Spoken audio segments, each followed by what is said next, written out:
Hello welcome back guys. तो आपको पता है कि एक सीरीज हम चला रहे हैं ये ABCD स्टॉक मार्केट कीवर्ड्स की। अभी तक 7 एपिसोड हम कर चुके हैं और 140 वर्ड्स अभी तक हम सीख चुके हैं। अगर आपने सारे एपिसोड देखे ना गाइस, अगर आपने सारे वर्ड्स सीख लिए हैं ना, तो कैन यू इमेजिन कि आप 140 वर्ड्स सीख चुके हो। आपका जो बेस है फाइनेंशियल स्टॉक मार्केट के कीवर्ड्स का, वो काफ़ी हद तक मजबूत हो चुका है, राइट। और इसी बेस को हम 26 वर्ड तक ना एकदम सॉलिड कर लेंगे, राइट। जब हम मोर देन 400 वर्ड सीख जाएंगे। काफ़ी वर्ड्स मुझे भी नहीं आते, काफ़ी वर्ड्स आई नो आपको भी नहीं आते होंगे, तो let's keep learning together, right. तो आज का जो वर्ड है हमारा वो है एस से हम शुरू करेंगे 20 वर्ड्स, राइट। तो वन बाय वन चलेंगे बेसिक टू एडवांस की तरफ। 20 वर्ड्स इसके अंदर दिए गए हैं। कुछ वर्ड्स आपको पता होंगे, कुछ वर्ड्स डेफिनेटली आपको नहीं पता होंगे, ओके। तो वीडियो लास्ट से देखिए। कुछ लास्ट के वर्ड ऐसे हैं जो कि डेली लाइफ से जो रिलेट करते हैं, हमारे डेली लाइफ हो, चाहे हमारा अकाउंट्स हो, चाहे हमारा फाइनेंस हो, राइट, चाहे हमारी सेविंग्स हो, सबसे रिलेट करते हैं, ओके। तो वीडियो एंड तक देखिएगा सारे वर्ड सीखने के लिए। एंड आई एम श्योर कि ये वीडियो देखने के बाद जो आपकी नॉलेज का भंडार है वो 140 से हो जाएगा 160। कॉन्ग्रेचुलेशंस, आपका बेस और मजबूत हो जाएगा, राइट। चलिए करते हैं वीडियो शुरू और स्टार्ट करते हैं अपने वर्ड नंबर 1 से। तो पहला वर्ड है गाइस, सबसे सिंपल, होल्डिंग। होल्डिंग का मतलब बहुत आसान है, इसको ज़्यादा लंबा नहीं करेंगे हम। होल्डिंग मतलब है कि अगर आपके पास कोई डीमैट अकाउंट है या आपके पास कोई सेविंग अकाउंट है, राइट। सेविंग अकाउंट है, डीमैट अकाउंट लेके चलते हैं, राइट। डीमैट में आपके कुछ स्टॉक्स हैं, आपने कुछ शेयर खरीद रखे हैं। जितने भी शेयर, जितने भी बॉन्ड, जितने भी म्यूचुअल फंड या फिर जितने भी आपने FD RD जितना भी आपने इन्वेस्ट कर रखा है ना, वो सब आपकी होल्डिंग्स हो गई, राइट। मतलब इतना पैसा आपने होल्ड, इतने स्टॉक्स, इतने आपने बॉन्ड्स, इतनी सारी FD RD जो भी आपने होल्ड करके रखा हो, आपका पैसा यहाँ पे लगा हुआ है। जो भी जितनी भी आपकी सेविंग्स है ना, टोटल मिला के वो सब होंगी होल्डिंग्स। इन्हें कहते हैं होल्डिंग्स। ये बहुत आसान वर्ड था, राइट। नंबर 2 है हाई। हाई का मतलब सिंपल है, से आप कैंडल सुनते हैं ना, कैंडल का हाई मारा, लो मारा, स्टॉक ने आज लो मारा, हाई मारा, ठीक इसी को हाई लो बोलते हैं। कोई स्टॉक जितना ऊपर गया आज, उसका हाई बोलेंगे। जितना लो स्टॉक कोई आज गया, उससे उसका लो बोलेंगे, राइट। मतलब एक ये भी कैंडल लिखिए आप, इस कैंडल के टॉप है इसको बोलेंगे इसका हाई, और ये जो लो है इसको बोलेंगे इसका लो, राइट। जैसे आपने कभी पढ़ा हो कि ये स्टॉक अपने 52 वीक का हाई चल रहा है, तो उसी को जो 52 वीक में सबसे ज़्यादा हाई प्राइस गया है ना, उसी को उसका हाई कहेंगे। अगर 52 वीक में सबसे लो जो प्राइस है उसका लो कहेंगे। तो इसी को बोलते हैं हाई। हाई में कन्फ्यूजन नहीं होना चाहिए। हाई मतलब सबसे ऊंचा प्राइस, राइट। नंबर 3 है होल्डर। होल्डर का भी बहुत आसान है। जैसे आपने होल्डिंग्स थी, अब होल्डिंग्स जिसने होल्ड कर रखी है वो होल्डर हो गया। मान लो मैं हूँ, मैंने 20 स्टॉक में 2 लाख रुपये लगा रखे हैं, तो वो मेरी होल्डिंग्स हो गई। और क्योंकि मैंने उनको होल्ड कर रखा है, वो मेरी होल्डिंग्स है, तो मैं उसका होल्डर हो गया, राइट। तो इसे बोलेंगे होल्डर। ये था वर्ड नंबर 3। नंबर 4 है गाइस हेज। हेज का बहुत आसान मतलब है। हेज का मतलब है अपने रिस्क को कम करना। इसको 2 एग्जाम्पल समझते हैं। पहला एग्जाम्पल रियल लाइफ का, दूसरा एग्जाम्पल मार्केट का। रियल लाइफ एग्जाम्पल, मान लो आप एक पिकनिक पर जा रहे हो और वहाँ पे आपको लग रहा है कि धूप पड़ने वाली बहुत तेज़, तो आप चश्मा लेके जाते हो, सनग्लास लेके जाते हो, तो आप धूप से बच सकते हो। लेकिन बारिश होगी अगर, तो आप भीग जाओगे। तो बारिश से बचने के लिए भी आप एक छाता लेके चले जाते हो। तो अब आपके पास छाता भी, आपके पास चश्मा भी है। आप धूप पड़े या बारिश से आप बच जाओगे, आपका रिस्क एकदम कम हो गया। सेम मार्केट में एग्जांपल के लिए मान लो टाटा मोटर्स का आपने एक F&O में आपने टाटा मोटर्स का 100 का आपने कॉल बाई किया, राइट। अगर मार्केट ऊपर जा रहा है तो प्रॉफिट होगा डेफिनेटली आपको, लेकिन मार्केट अगर नीचे गया तो आपको लॉस हो जाएगा। तो इस लॉस से बचने के लिए आप एक प्रीमियम पुट भी बाई कर लेते हो। आप एक पुट लेते हो 80 रुपये का। मान लो मार्केट नीचे आ रहा है तो आपको प्रॉफिट भी हो जाएगा। हालांकि कॉल में लॉस हो रहा है, बट वो मिटिगेट हो जाएगा। आप पोजीशंस थोड़ी जो लॉट है प्लॉट से थोड़ा ऊपर नीचे कर सकते हो और इसको थोड़ा आप कम कर सकते हो अपने। ऐसे ही इसी को बोलते हैं, जैसे F&O में जनरली लोग ये ट्रेडिंग करते हैं। जब मार्केट बहुत वोलेटाइल होता है ना, तो आप पुट और कॉल दोनों बाई करते हो कि मार्केट बहुत वोलेटाइल है, मतलब एक ही साइड में वो मूव करेगा। अगर कॉल में मूव किया तो आपको टाटा मोटर का 100 का जो प्रीमियम था आपका, वो डबल ट्रिपल हो सकता है, ठीक है। लेकिन लॉस कितना है? लॉस सिर्फ उतना ही है जितना आपने प्रीमियम में, पुट में जो प्रीमियम लगाया ना आपने, वही आपका लॉस है सिर्फ। यानी आपने अगर 100 रुपये लगाए पुट में और 200 लगाए आपने कॉल में, तो कॉल जितना ऊपर बढ़ेगा आपका 200, 300, 400, 500, 600 बढ़ता जाएगा पैसा वो। लेकिन पुट में क्योंकि आपने 100 रुपये लगाए सिर्फ, तो जो मैक्सिमम लॉस है आपको 100 रुपये ही होगा। तो इसे बोलते हैं हैजिंग। आपने लॉस को क्या किया? मिटिगेट कर लिया, आपने लॉस को अपने कवर कर लिया। ऐसे ही आपने न्यूज़ में देखा होगा एयरलाइंस क्या करती हैं जनरली, ऐसे जब कोई क्रिटिकल कंडीशन आती है ना देश के बीच में, जब ऑयल के प्राइस ऊपर नीचे फ्लक्चुएट कर रहे होते हैं, तो एयरलाइंस क्या करती हैं कंपनीज, ये पहले ही ऑयल खरीद के रख लेती हैं। जब उन्हें लगता है कि ऑयल के प्राइस बढ़ने वाले, फ्यूल के प्राइस बढ़ने वाले हैं, तो पहले ही वो फ्यूल रख लेती हैं। हैज मतलब एक तरह से इसको हैज कर लेती हैं।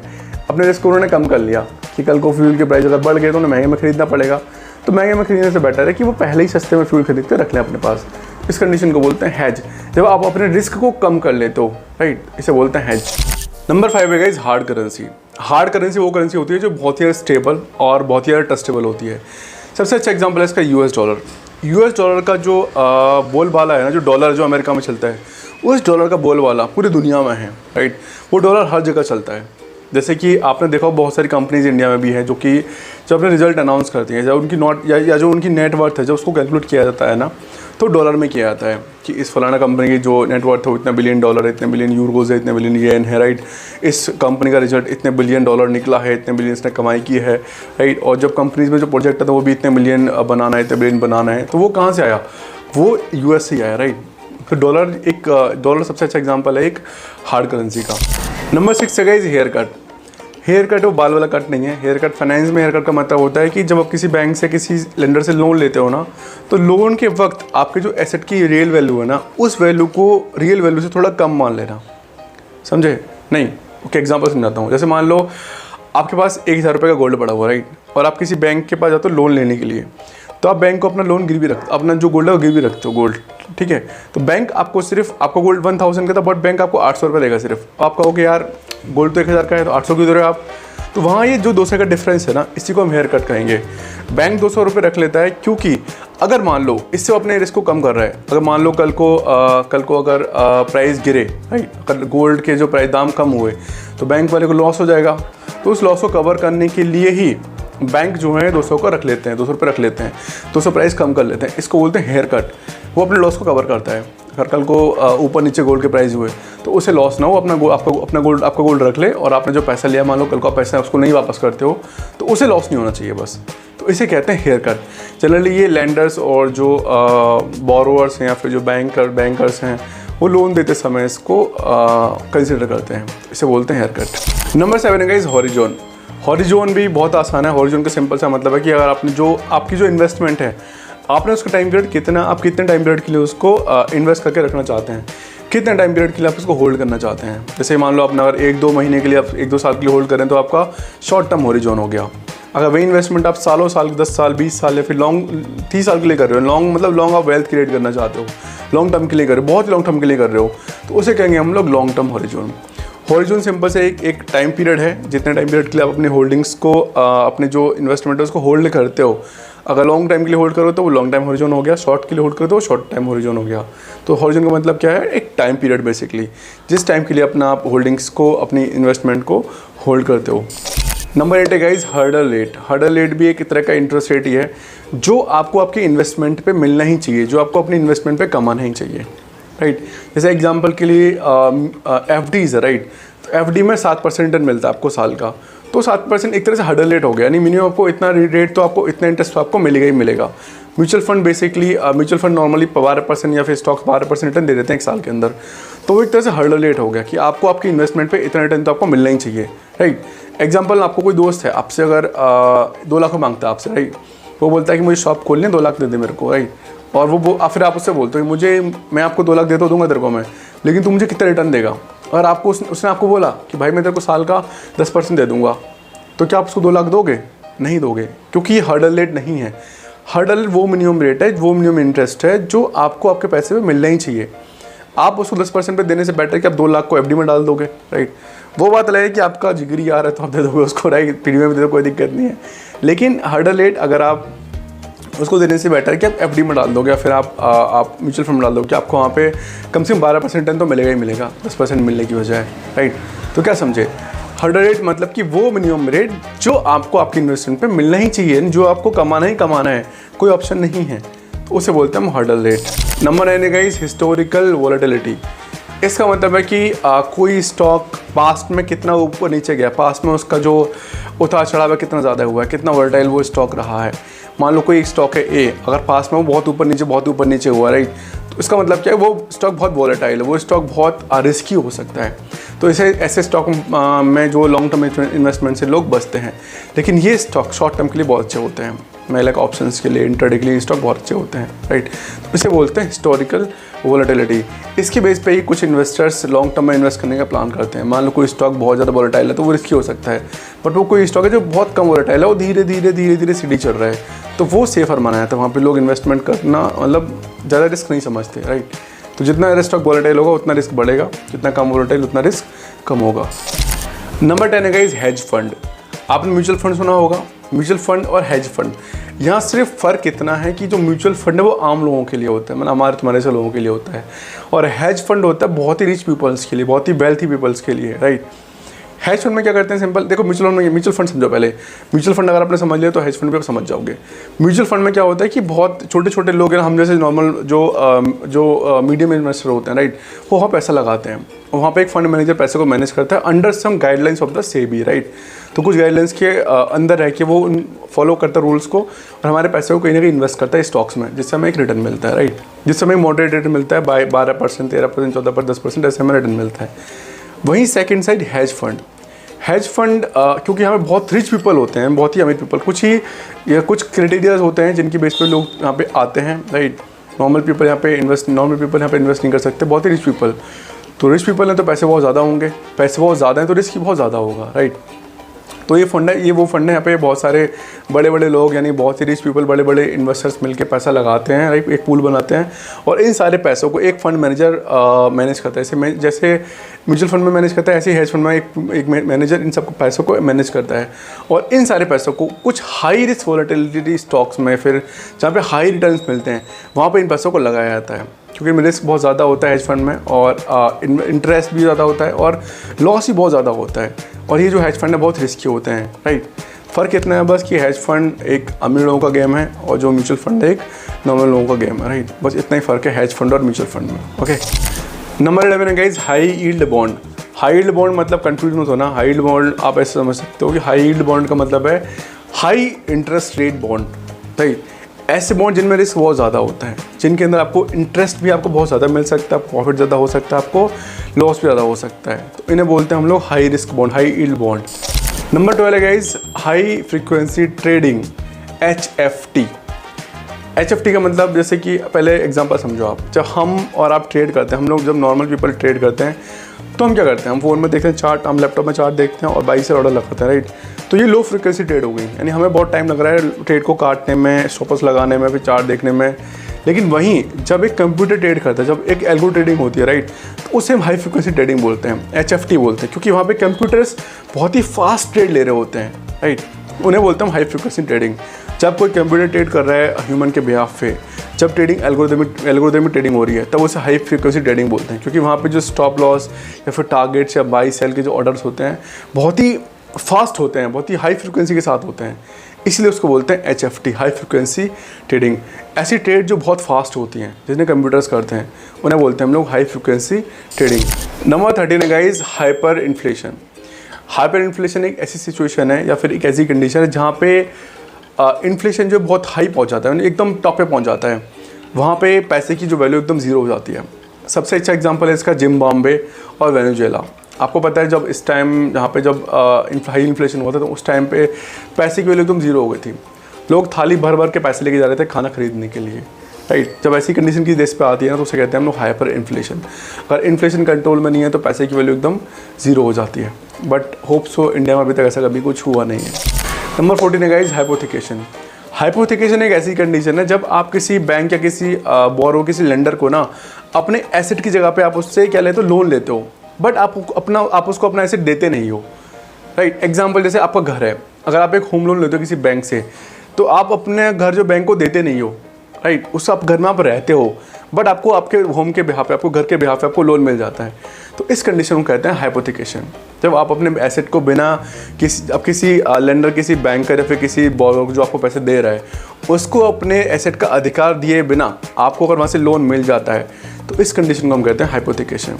सबसे अच्छा एग्जांपल है इसका होम लोन या कार लोन। जब अपनी कार या होम को गिरवी रख के आप लोन लेते हो, बट अपनी कार, अपने घर को आप देते नहीं हो उनको, क्योंकि आप उनको यूज़ कर रहे होते हो, बट बैंकर या लेंडर के पास, उसके पास राइट होता है, लीगल राइट, कि अगर आपने उनका लोन वापस नहीं है तो आपके कार को वो ले सकते हैं, राइट। इसे कहते हैं हम लोग हाइपोथिकेशन। नंबर 15 है guys hybrid security. Hybrid security एक तरह से वो इन्वेस्टमेंट है जिसमें कि बॉन्ड्स और स्टॉक्स दोनों की खूबियाँ होती हैं। सबसे अच्छा एग्जांपल है इसका कन्वर्टेबल बॉन्ड्स, यानी कि ऐसे बॉन्ड्स जिनको आप आगे चल के स्टॉक्स में भी कन्वर्ट कर सकते हो, राइट। तो इन्हें बोलते हैं हाइब्रिड सिक्योरिटी। हाइब्रिड का मतलब सिंपल, हाइब्रिड का मतलब क्या होता है? हाइब्रिड मतलब दो कंडीशन को जब आपस में मीट कर रहे हैं, राइट। जैसे हाइब्रिड जॉब होती है, हाइब्रिड में आप कुछ दिन घर पे बैठ के काम करते हो, कुछ दिन आप कंपनी जाते हो, ऐसे ही ये होता है हाइब्रिड सिक्योरिटी, जहाँ पे जो आपके जो इन्वेस्टमेंट है वो इन स्टॉक्स और बॉन्ड दोनों को काम करती है। अपने बॉन्ड्स को आप एक मैच्योर पीरियड होने के बाद आप उनको स्टॉक्स में कन्वर्ट कर सकते हो, just like convertible bonds, okay. तो इसे कहते हैं हाइब्रिड सिक्योरिटी। नंबर 16 है गाइज, होम स्टेट एग्जेम्पशन। ये होम स्टेट एग्जेम्पशन थोड़ा सा टफ वर्ड है, बट इसको आसान भाषा में समझते हैं हम। ये एक तरह का ना लीगल प्रोसीजर है, लीगल एक तरह से लीगल राइट मिलता है आपको इसके इस होम स्टेट एग्जेम्पशन के अंदर। जैसे मान लो कि आपने किसी बैंक से लोन लिया बहुत सारा, राइट। आपने घर को गिरवी रख दिया और आपने लोन लिया बैंक से। तो जो होम स्टेट एग्जेम्पशन है, ये जो एक लीगल आपको एक लीगल राइट देता है कि अगर आप उस बैंक का लोन नहीं चुका पाए, राइट, तो वो बैंक आपके घर को पूरा कब्जा नहीं करेगी, आपके घर को पूरा नहीं लेगी। वो आपके घर में एक छोटा हिस्सा जो भी एक जो भी लीगल राइट के अंदर आता है वो हिस्सा आपके घर में छोड़ देगी, ताकि आप बेघर ना हो। क्या समझे? बट ये जो होम स्टेट एग्जेम्पशन है, यूएस में इस वर्ड का यूज़ करते हैं, इंडिया में इसको जानते हैं CPC सेक्शन 60 के नाम से, right. Civil procedure code section 60 के नाम से। ये जो CPC सेक्शन 60 है, ये आपको एक राइट देता है, ठीक है, कि अगर आपने किसी बैंक से लोन लिया है, राइट, और आप एक घर में रहते हो, अपने घर पे गिरवी रखा, अपने घर को अपने गिरवी रखा है, और घर में आप रहते हो, अगर आप किसी बैंक को उसका लोन नहीं चुका पाए, राइट, तो कुछ लीगल्स, कुछ राइट्स के अकॉर्डिंग जो बैंकर्स हैं, जो लैंडर्स हैं, जिन्होंने आपको पैसा दिया है ना, वो आपके पूरे घर को एक्वायर नहीं कर सकते। वो आपके घर का एक छोटा सा हिस्सा जो कि लोन लेते वक्त डिसाइड किया हुआ गवर्नमेंट के द्वारा, जो डिसाइड किया गया कोर्ट के द्वारा, राइट, वो हिस्सा आपके घर को नहीं लेंगे, वो हिस्सा आपके घर को छोड़ देंगे, ताकि जो फैमिली है आपकी, जो आपके घर की जो फैमिली है, वो बेघर ना हो जाए, राइट। तो ये जो एक घर का छोटा हिस्सा बचता है, राइट, तो ये बचाने का जो राइट मिलता है वो कहाँ मिलता है? CPC सेक्शन 60 के अंदर, और US में इसको यूज़ करते हैं होम स्टेट एग्जेम्पशन के नाम से। तो ये आपको राइट देता है कि लोन ना चुकाने की कंडीशन में जो लैंडर्स हैं, जो बैंकर्स हैं, वो आपको पूरा घर जब्त नहीं कर सकते, वो आपको एक छोटा हिस्सा छोड़ेंगे ताकि आपकी फैमिली जो वो बेघर ना हो जाए। तो इससे कहते हैं हम होम स्टेट एग्जेम्पशन या फिर CPC सेक्शन 60। नंबर 17 है guys, head and shoulder pattern. ये एक तरह का चार्ट इंडिकेटर है स्टॉक मार्केट के अंदर, राइट। तो इस पैटर्न में जनरली क्या होता है? इस पैटर्न में एक हेड शोल्डर क्या होता है? हेड मतलब हमारा ये खोपड़ी, शोल्डर मतलब हमारा एक कंधा, राइट। मतलब यहाँ से ये, यहाँ से ये, यहाँ से ये, हेड शोल्डर ऐसी पैटर्न होता है। पैटर्न देखो, पहले डाउन शोल्डर, फिर ऊपर हेड, फिर डाउन, फिर हेड, फिर डाउन, फिर हेड। तो ये जो इंडिकेटर हमें ये बताता है कि जो अप ट्रेंड अभी चल रहा है ना, अभी कुछ देर में बदलने वाला है, कुछ देर में अब ये ड्रॉप होने वाला है, कुछ देर में जो मार्केट का जो पैटर्न है वो बदलने वाला है। यानी अभी जो ये स्टॉक ऊपर जा रहा है ना, ये शोल्डर बनने के बाद पट से नीचे गिरेगा और सारे स्टॉप लॉस हिट हो जाएंगे, राइट। तो ये जनरली हेड एंड शोल्डर हमें इंडिकेटर जो हमारे पैटर्न हमें ये दिखाता है कि कैसे एक ऊपर जाता हुआ स्टॉक तुरंत रिवर्स लेके डाउन चला जाता है। तो यहाँ पे यूज़ करते हैं head and shoulder pattern. Generally ये टेक्निकल एनालिसिस का एक पार्ट है, जब आप इन्वेस्टमेंट करते हो, आप ट्रेडिंग करते हो, तो वहाँ पे आप इसको यूज़ करते हो। नंबर 18 है guys, home equity loan. Home equity loan ये बहुत सिंपल है। जब आप किसी बैंक से, किसी लेंडर से, राइट, अपना घर गिरवी रखे आप कर्ज लेते हो, लोन लेते हो, तो उसे होम इक्विटी लोन कहते हैं। वैसे इस वीडियो के अंदर काफ़ी जो वर्ड्स हैं वो लोन के रिगार्डिंग गए थे, राइट। तो नो इशू गाइड, फाइनेंस में सब कुछ बहुत इंपॉर्टेंट है, सब कुछ हमें आना चाहिए, राइट। अगर हमें फाइनेंशियली एजुकेट बनना, फाइनेंशियली हमें स्ट्रांग बनना, तो हमें सारे कीवर्ड्स, सारी चीज़ें हमें पता होनी चाहिए फाइनेंस के रिगार्डिंग, राइट। तो होम इक्विटी लोन क्या हो गया? होम इक्विटी लोन का मतलब है कि आपने अगर अपने घर को गिरवी रखे, आपने किसी बैंक से, किसी कर्जदार से लोन लिया है, तो उसे बोलेंगे हम लोग home equity loan, right. Number 19 है guys, hostile take over. Hostile का मतलब होता है ज़बरदस्ती, दादागिरी से, राइट। किसी चीज़ को टेक ओवर, किसी चीज़ को टेक कर लेना, किसी चीज़ को ले लेना, उसे कहते हैं हॉस्टाइल टेक ओवर। एग्जाम्पल से सुना तो बहुत ही अच्छे एग्जाम्पल से आपको, राइट। ये कंपनी ए है, ये कंपनी बी है, राइट। अगर ए कंपनी बी कंपनी को खरीदना चाहती है तो इसके दो तरीके हैं। फर्स्ट, अगर इस कंपनी ने अपने आप को खुद से बड़े प्यार से इसको बेच दे दिया कि भाई ठीक है तुम खरीदना चाहते हो, मुझे पैसे दो और मुझे खरीद लो, कोई बात नहीं, राइट, तो ये कंपनी को बी कंपनी खरीद लेगी। लेकिन अगर बी कंपनी मना करती है तो ए कंपनी अलग तरीका अपनाती है। ए कंपनी कुछ और कर सकती है। कंपनी इस कंपनी के जो शेयर होल्डर्स हैं उनको खरीद सकती है, इस कंपनी की ज़्यादा से ज़्यादा शेयर्स खरीद सकती है, ठीक है। और जब ए कंपनी के पास ज़्यादा शेयर्स होंगे, ज़्यादा इक्विटी होगी, तो ए कंपनी को टेक ओवर कर लेगी, राइट। अगर मान लो ए कंपनी के पास बी कंपनी के 50% ज़्यादा शेयर्स आ गए, 51% शेयर्स आ गए, तो बी कंपनी का राइट ए कंपनी का हो जाएगा, राइट।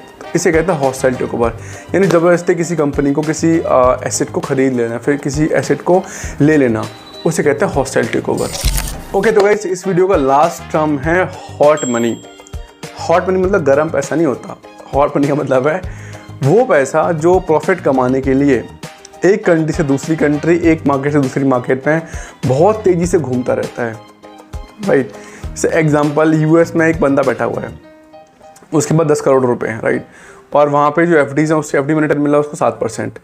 अब वो क्या करेगा, अगर मान लो इंडिया में रिटर्न मिल रहा है 10% मान लेते हैं एफडी पे, तो बंदा उस पैसे को निकाल के यहाँ पे फटाक से इन्वेस्ट कर देगा, राइट। जहाँ प्रॉफिट लिया, अब मान लो तो उसको चाइना में मिल रहा है उसको 30%, तो यहाँ से निकल फिर चाइना में डाल दिया।